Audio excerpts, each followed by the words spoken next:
उनके कोई विशेष अधिकार हैं इसलिए ना हम तो विशेष अधिकार खत्म करना चाहते हैं। आप दुनिया के तमाम देशों में जाओ, फ्रांस में जाओ, जर्मनी में जाओ, डेनमार्क में, स्वीडन में, कहीं भी चले जाओ, शाम को 5 बजे के बाद उस देश के राष्ट्रपति आपको सब्जी खरीदते हुए अपना थैला लटकाते हुए दुकानों में दिखाई दे जाएंगे, राष्ट्रपति और प्रधानमंत्री। भारत में क्यों नहीं हो सकता? साधारण आदमी की तरह जिंदगी क्यों नहीं बिता सकते? उनको जेड सिक्योरिटी क्यों चाहिए? वो कहते हैं जी इनको मरने का डर है। तो मरने का डर है तो राजनीति में क्यों आए? घर में बैठो। अगर इतना रिस्क नहीं ले सकते तो किसने कहा था पॉलिटिक्स में आने के लिए? घर बैठो ना, अपना धंधा करो, बिजनेस करो।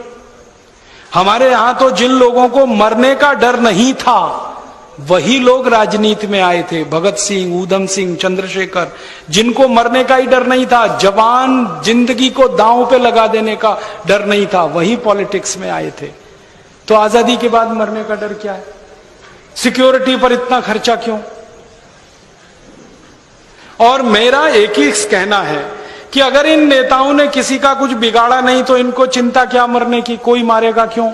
और अगर इन्होंने बिगाड़ा ही बिगाड़ा है तो इनको क्यों नहीं मार देना चाहिए? क्यों जिंदा रखना?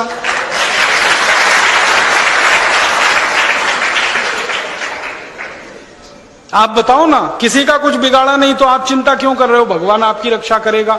और जो जिंदगी भर बिगाड़ा है तो आपको जिंदा क्यों रहने दिया जाए? क्यों नहीं खत्म कर दिया जाए आपको इस व्यवस्था में? तो ये फालतू के खर्चे जो नेताओं पर हो रहे हैं, यही खर्चे को खत्म करके हम शिक्षा में खर्चा करने लगे तो हर गरीब आदमी का बच्चा बिना एक पैसा दिए पढ़ाई कर सकता है, engineer, doctor, chartered accountant, manager, IAS, IPS बन सकता है। थोड़ा सा चेंज करना है सिस्टम। हमारा मानना है कि सारे सांसद, सारे विधायक वैसे ही साधारण तरीके से रहें जैसे इस देश का आम आदमी रहता है,